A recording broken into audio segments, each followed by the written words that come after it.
The Fireside chat on interoperability and innovation between Ashish Aggarwal, Vice President, Public Policy, Nasscom, and Mr. Shireesh Joshi, Chief Business Officer and President, Network Expansion, ONDC. Before this session, and if that was just played to all of you, I thought that would have been quite interesting. But we have 30 minutes, I hope, and we'll try to make best of it. So, Shireesh, now you have 33 odd years of experience overall across Indian market, Chinese market, Southeast Asia, and then in ONDC 1.5 years. So what does success look like in ONDC, and where does it stand today? I mean, let's start off with the easy question. So success really derives from our goal, and our goal is to have population scale penetration of e-commerce. When anybody who has anything to buy and anybody who has anything to sell, when they are on a network, that's when we have achieved the goal. So in some ways it's like the North Star. We do not know if we will ever hit 100%, but we have to make sure we keep coming closer. So you hit 50%, you have to get to 70. You get to 70, you have to get to 80. Get to 80, you have to get to 90. So to keep pushing towards that 100, and in a few years time that 100 will also change. And therefore we have to keep moving towards that. So in that sense, it is to drive population scale penetration of e-commerce. That really is our single point agenda. So how many people are on this platform? I mean, just give us a sense as on today in terms of sellers, in terms of transaction flow. I mean, how big you are, and compared to the bigger platforms, networks, where does ONDC sit today, if you were to get a sense? So today, from a scale standpoint, we are not comparable to the biggest platforms, but one by one we'll get there. So today we have 6 buyer applications. If you take the buyer pool that they collectively represent, it's already more than 50 million. Now that does not mean 50 million buyers have been activated on the network, but that's a flick of a switch away. Likewise, we have now a little over 20,000 sellers across 175 cities. Now, this is not a scale where anywhere close to the original objective, but it is sufficient for us to get started. We are in 3 categories. One day we'll be in every category. So the network really went live for the public end of September in one city, and in the second city by end of December. So these are still very early days, but one by one, as every participant joins, there is a step change. And some of the big players are about to join. In that case, the step change will be even more visible. So what kind of products are today, really the focus in terms of transaction flows? Is there a particular product category? Let me say there's a sequence rather than a focus. And where the network began, we started with grocery and food and beverages. So today our largest group of sellers are grocery stores and restaurants. But we also have home and decor products. So we have furnishings, we have decorative items, handicrafts, we have weavers who are on the network. We also have kitchen appliances, some electronic items, we have apparel stores, we have beauty care products. So all of those are live. We have farm producer organizations, so you can directly buy from farm. There are seed making, National Seed Corporation is live, so farmers can buy seeds. So a lot of product categories one by one are coming. Now each of these are not at scale today, but the work has begun. And so as the first example comes and the second one joins, then one by one the scale will start to build. Good. So since our talk is around innovation and interoperability, given this entire idea of interoperability is what I think is the core to the ONDC network. And from a seller perspective, it might be a great thing. You don't have to list on various platforms. But when you think from a consumer experience perspective, I mean, consumers are used to a very straightforward treatment where the entire journey of an e-commerce transaction fairly is comfortable when you shop on a platform. So how do you see this interoperability from a customer point of view, and do you see this as something that is still evolving, and or how does it fit in? Is this working well, or is it a challenge? No, it's working very well. In fact, I'll encourage the entire audience to do transaction. Bangalore is a place where transactions have begun, and I'll encourage all of you to try it out. It's working equally seamlessly. You place an order and the order arrives. Importantly, there are things that you can't do today. So, we have been led to believe we have a great experience. You're going on a holiday, and you're booking flight ticket on one application, you're booking your hotel on a second application, you're booking your cab to the airport on a third application, and we call that a great experience. Now on ONDC, there will be a time when you can do all that on a single interface. You won't have to go to multiple applications to do it. So there are many use cases that today just don't even exist, and all of them will also become possible. So multi-domain shopping, finding all sellers in each domain, finding your neighborhood stores. Today, if you're looking for an item, you get shown a bunch of shops, you have to look at the rating and figure it out, and you may never have heard of the shop before. But on ONDC, you can shop from stores in your neighborhood that you know. You want to buy a shirt, you will see your neighborhood apparel store. You want to buy a pen, you will see your neighborhood stationery shop, and you know those stores. So you're working with trusted partners right off the beat. You don't get that experience. So there are many components. When you unbundle, you make many kinds of possibilities possible. The existing e-commerce solutions are all built towards one particular solution, and they work on making that particular solution bigger, better, more efficient. But when it comes to doing something different, they really struggle. And so that's where an open network comes in, because an open network allows anybody to participate on their own terms, and depending on what the buyer is looking for and what the seller is willing to provide, that combination can get formed in milliseconds and be ready. And that's what is going to play out. So for innovation, this is absolutely the right spot. So we'll see how that plays out, I think, over the next year and few years. But so given you mentioned the way some of the other platforms anyway operate, one of the things which they do pretty well is to handle disputes, right? It's on their platform, they have control, they manage it well, and let's take that hypothesis at least. And in an ONDC environment which is decentralized, and we are in early days, so maybe it's not a big problem today, but at scale, dispute handling, is that going to be a big challenge, and what ONDC is actually doing to make sure that that doesn't become a big challenge? Sure. So one of the big advantages that ONDC has starting now versus, let's say, starting 10 years ago is that a lot of questions have already been answered by the industry. A lot of practices have already been identified or are in place. So we simply have to harness what has already been invented rather than having to start from ground zero. In fact, in November, we put out a paper on trust, and we actually invited participation. We listed out what are the steps that we are taking, and we invited the audience outside to share whatever additional that they thought. We got some good suggestions as well. So let's come specifically to dispute. And again, I would say we've been led to believe that what we've experienced today is necessarily the best there can be. Now, in any situation, a customer deals with the entity that they have dealt with. You don't go to the source manufacturer. So if I, let's say, bought a kurta from a shop, and for whatever reason it didn't fit, I don't go to the original weaver. I go to the shop I bought it from and I deal with them. Or if I were to, let's say, getting this hall redone as the hotel person, I had a contractor, I won't go talk to the electrician and the carpenter separately, I'll talk with the contractor. So whenever there is a chain of services and there is an entity that a customer deals with, you deal with that front end. At the hotel, you will deal with the front desk, because that's your window to everything. So on ONDC, the window is the buyer application. In current e-commerce, it's the marketplace. Marketplace is not the seller. There are sellers are a different business entity. So the marketplace is your intermediary towards the seller. So the marketplace takes your dispute, relays it to the seller, and depending on the contractual agreement, enforces it. And if it is not followed, then there are consequences. Similarly, on ONDC, the buyer application relays that information to the seller, and the seller application does that with the seller onboarded with them. The seller application is responsible to the network to ensure it gets done. Should the seller renege, the seller application is to fulfill it. And both the buyer and seller applications have signed an agreement with us. So that's a legally binding agreement. There is also commercial terms that are burned into every transaction in a non-repudiable digital contract. That was also part of that same transaction. Should there be a question from the customer, there will be a number ticketed item that is required as per our agreement to be created on both sides, and then the seller is meant to redress it. If it is not redressed to satisfaction, the customer can still challenge it, then it becomes a dispute. Right now at our current scale, we're tracking about a little over 100 transactions a day, so we're just at the fledgling level. At this level with multiple participants, human intervention is sufficient. The buyer application can call the seller application, they can figure things out and address that. Certainly nothing has reached dispute level, so everything is getting resolved. But once you start getting scale, then you need help of infrastructure, and we're already in the process of developing an online dispute resolution mechanism. We're developing the specs for that, and we'll publish that, and then we'll have digital arbitrators who've been validated and verified who are available.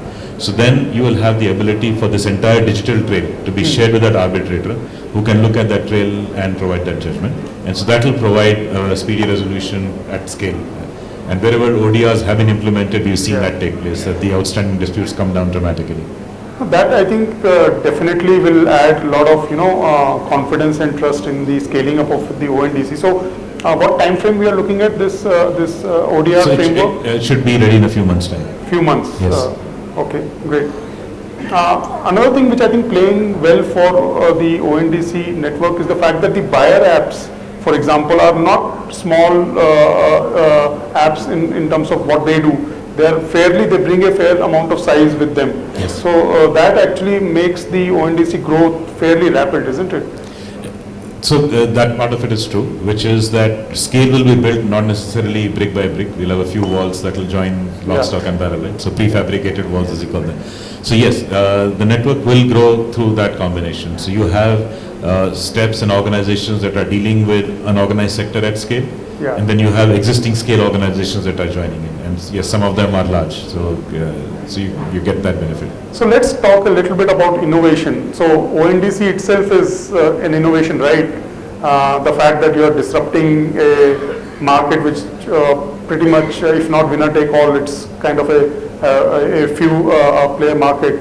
But what is the kind of innovation that is happening on top of ONDC?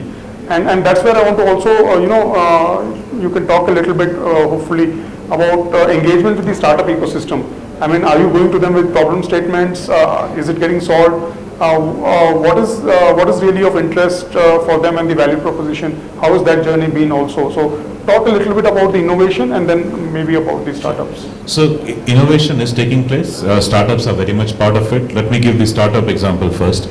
And one of our shareholders and also a close partner program entity is NABARD. Yeah. And they are set up to drive investment and growth in agriculture. And we also wanted to bring the agriculture sector on, because as we engage with state governments, having the farmers and farm producer organizations being able to sell on a vast network was also of immense value. Now, there are with every sector, there are components that must be examined. One is the business flow. The other is mechanisms or validations. Third is policy. And you have to make sure that all of them are completed either by the protocol or by the attribute structure, so that that business flow goes through. Yeah. Now, one of the things that happens in agriculture, so when a farm, it is not coming out of a factory, right? So there isn't a standard way of judging that.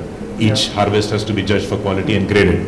So when the farmer goes to a mandi, there is an assaying that takes place, and based on that quality, then there is a bidding for that price. That's the real life mechanism. So one of the questions that we were solving in that hackathon, so we ran a hackathon with NABARD support, was to say which are the crops or harvest items where you can use digital technology. So you can use visual images of the harvest. It's fruits or tomatoes, etc., where the visual image can be used to grade the quality. Then you can do it at scale. It does not require human intervention. So that's just one example. Someday we might be looking at the buyer side of it. So a lot of agriculture takes place where the buyers are bidding for the price. There's no MRP. Yeah. So then building a bidding mechanism tool will be something that a startup could go out and build. So and this is not true for just agriculture. So in every sector, there are components that are needed to make that experience of that sector much better. In airlines, for example, you have an inventory-based dynamic pricing. As more seats get sold, the price changes. Now somebody could build that component. The country that we are, we have vast languages. And so there are already startups which are engaged in building Indic language components that just simply plug into the rest of the network, so that people can operate through whichever is their language of comfort. There are people who are building visual catalogs. So some things you can describe, with a description, right? So if I want let's say a wine glass, I can describe a transparent wine glass of a certain size. But if I wanted to buy that bouquet, how would I describe that? It might be easier just to take a picture. So some items might be easier visually categorized. Now, if you have a visual catalog tool, it can help many categories. It can help decoration items, it can help furniture, it can help apparel. So now you've created a tool that can help multiple categories create a user-friendly experience beyond what a textual description can be. And so startups have the opportunity to build whatever their stores of expertise is and be able to leverage the scale, not just current. So is it only the hackathon route, or how does it happen? So many startups are doing it on their own. There are organizations independent of ONDC which were building components. ONDC just simply gives them an opportunity to take that to a much larger scale, much faster.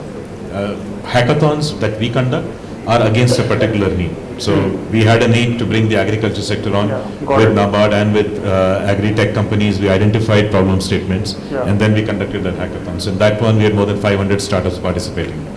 Good.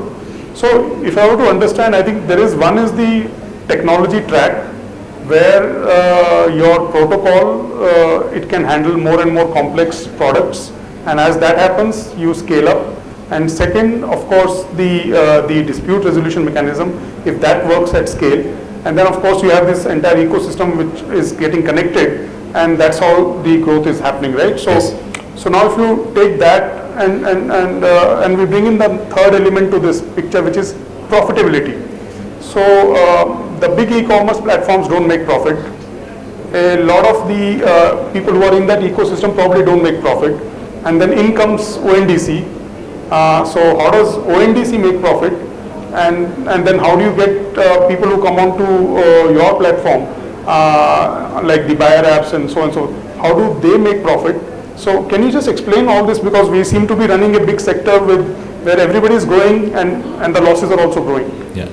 So I watch the existing e-commerce structure with a little bit of an outsider fascination.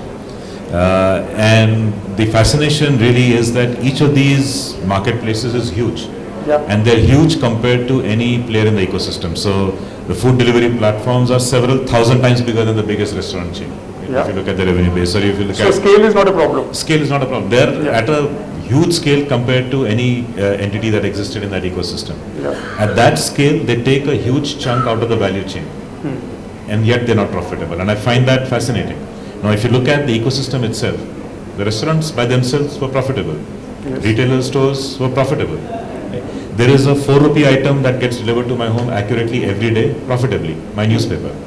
And the newspaper delivery boys are not lining in front of PE firms looking for fund infusion. They're profitable.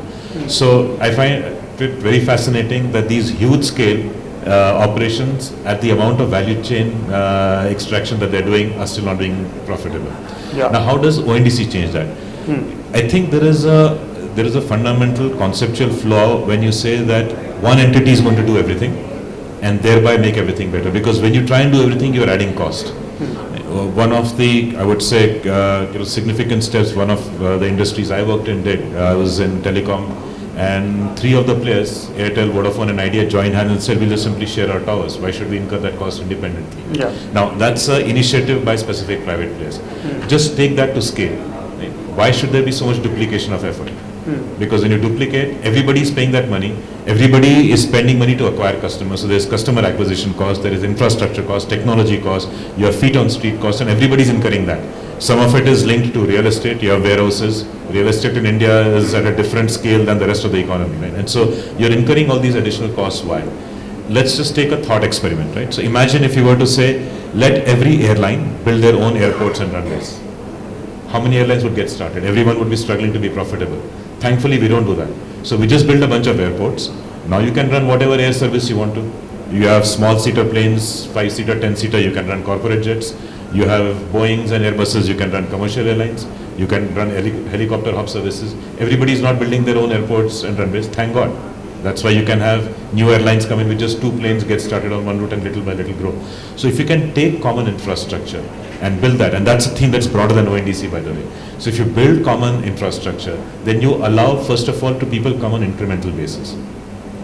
And so if you allow people to connect their services, let everybody who has... So let me ask you then, so what happens to this commission which platforms charge, and already we are seeing some models where commissions are getting reduced.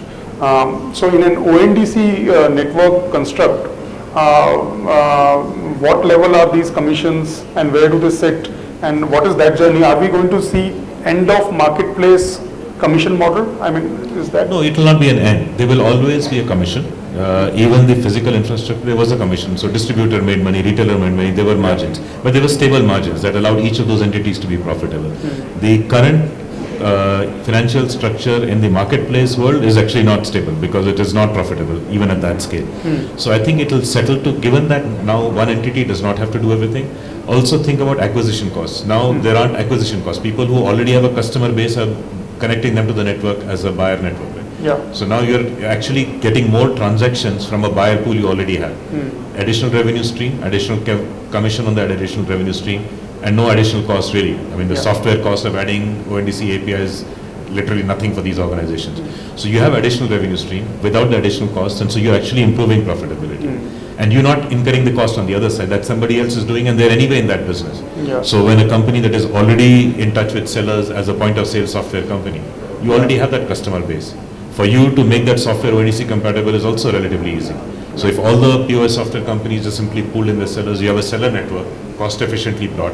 But if a single company would have to do it, then they will have a sales team, they will have feet on street, they will have supervisors, they will have super supervisors, they will have costs.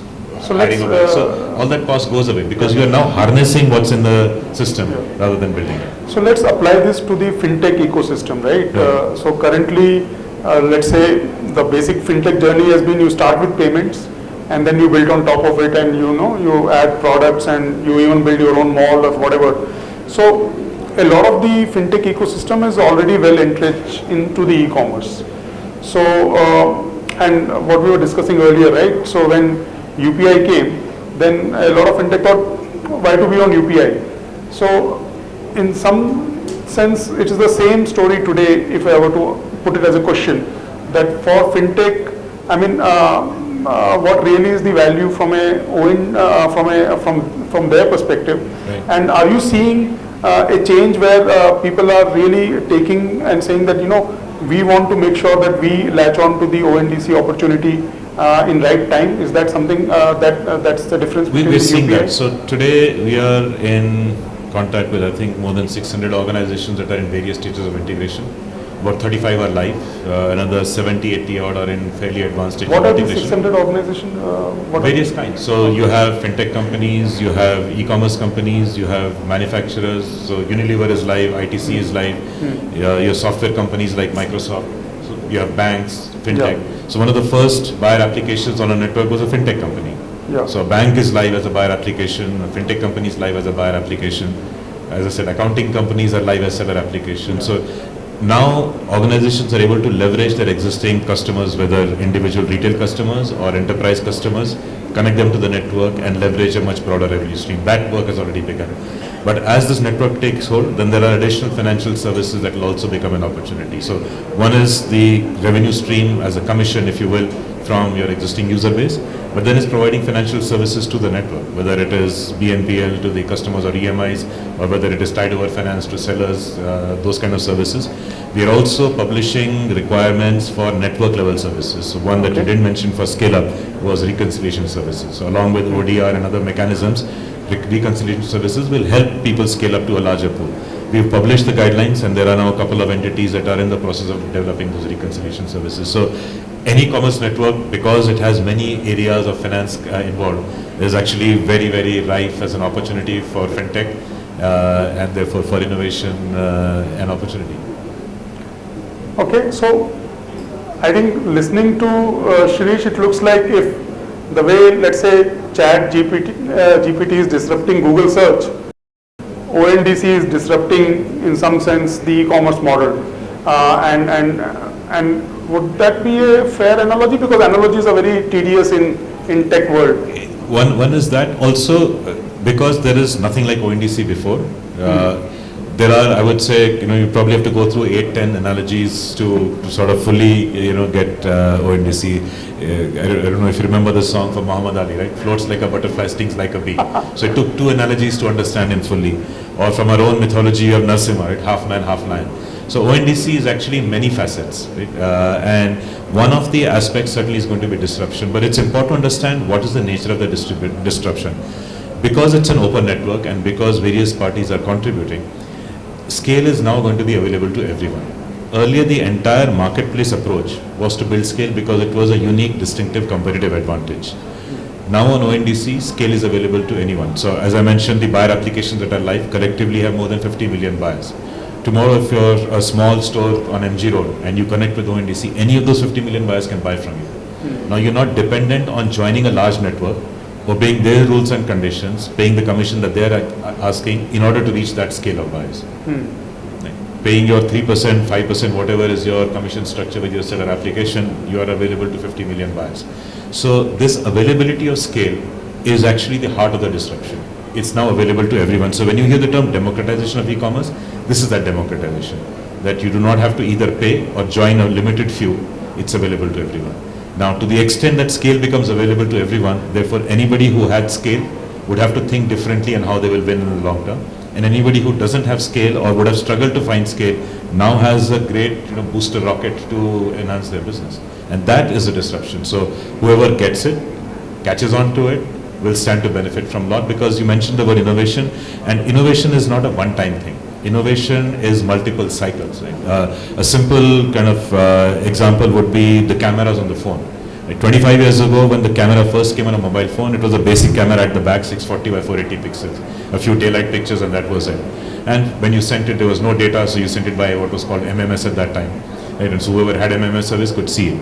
As people were seeing their phone, not just putting it to the ear, cameras appeared on the front. And then over the next few years, as internet speeds improve, now you have video conferencing. Now you don't go to this special facility where a technician comes and sets up an equipment. You do video conferencing straight off your own phone. Now when the first camera came at the back of a phone, nobody was thinking video conferencing.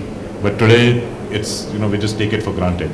So innovation is not a one-time thing. You do certain things that you can see today, and then when those are ready, you will think of more things, and when those are ready, you will think of more things. So I think 6 months from now, there will be use cases that we are piloting that we couldn't think of sitting today. So you must have finalized your plans for next year, or I'm assuming so. What are some of the things that, and you talked about some of this earlier, but if you missed something and you want to highlight in terms of what industry, particularly fintech startups, should expect over the coming year, and also talk a little bit about the pilot that you are running, and also you're running a pilot in Bangalore. Yeah. And after that, probably we're just about 3 minutes, so we'll also end. Yeah. So let me jump to the pilot, and I'll talk about the plans also. The intent of the pilot was, in the end, commerce is a human business, it's not a technology business. So technology is enabling it, but in the end there's a human buying it and a human selling it. And whenever humans are involved, then there is also behavioral aspects that need to be taken into account, and we're discovering some of them, right? So when we started late September and soon after there was Diwali, now think about a retailer who's published the Diwali prices. 2 weeks later, they've forgotten to change them. They get an order at the Diwali price that they're no longer supporting. Yeah. So on habit, they accept the order, but when it comes to actually packing, they say, oops, I'm no longer supporting it, and cancel it, right? But that's a behavioral one. Or when you're selling physical goods, you don't keep track of inventory, right? You sell the stuff. When you run out, the distributor of that company will come and say, hey, if you run out, I'll send it next shipment. But on online, when you accept, in half an hour, you have to have it packed and ready. And if you didn't make that, weren't keeping track of it, you will again make a mistake. So we are recognizing some of these behavioral practices that we retain, and we have actually published a 72-page handbook to teach a seller applications on what are things they have to look out for. So part of the pilot isn't just the proof of technology is there. That is proven several thousand times over now in the transactions that have taken place. But it's the behavioral support that also needs to come into place that we are now codifying, so that here forward as we scale up, we teach people not only what are the APIs to incorporate to make your app ready, but also what practices you must follow to be successful as you do it. So that's one part of it. From a plan standpoint, it's very difficult to make a plan. If you were a single business with all the resources in your control, you could make a plan. And so there is a plan in terms of outreach, and this is an outreach, so we're reaching to this audience. We do it with chambers of commerce, with industry bodies, with state governments, and with various forums to reach as many people as we can and to explain it. Through them, to explain more people. So shareholders like Sidby help us reach to their investee companies and so on. That outreach method isn't a fixed, predictable method, right? So those, some people will join, some people will have questions, some people will modify their answers. So it's a little bit of a unpredictable growth. And then every once in a while, you will get a step change. So recently, Magic Pin joined us, and suddenly we had 10,000 restaurants literally overnight joining us. Till that time, we were less than 1,000 sellers overall. Suddenly, we are at more than 10,000. Yeah. Tomorrow, when Airtel becomes live, they're in fairly advanced stages of integration. 450 million buyers will be live in a flick of a switch. Yeah. Now, how do you predict that, right? So predicting is a little bit difficult, but what we are very clear is that we will be very aggressive in our outreach efforts, and we'll be very, very supportive and create mechanisms. So we are building an academy where we'll publish material online, and so people can teach themselves. We are creating tools and resources, and so taking it away from what I would call the Arjun model to the Eklavya model. The Arjun model was Dronacharya had to sit in front of him and teach him how to do. But the Eklavya model was you present it in front and people teach themselves. Right? So we're trying to take ONDC to the Eklavya model where we create the resources and people can teach themselves and can take it forward. Thanks, Shireesh. What I didn't miss, and I'm sure none of you missed, is the confidence which Shireesh brings to the table on the ONDC network. I mean, just 2-year-old, hardly 2-year-old network in a market dominated by giants and really looking to disrupt. So what we are seeing here is a disruption and a technological innovation which is playing out and which is far more complex and nuanced than something which was, let's say, UPI. And the journey of this will only leapfrog in 2023. And for a lot of the players who are looking to already be part of it and who are already working on it, I think it's already been a good success. And we are hoping that in 2023, some of these growth elements will also play out. And there is a lot which is, I think, we'll have to watch out, and it might play out for more than a year, maybe a few years, to see that what is the true value creation of this innovation. And that is something that is ahead of us and we'll be tracking. But thank you, Shireesh, for coming over, and it was a pleasure talking to you. Thank you, and thank you for this audience.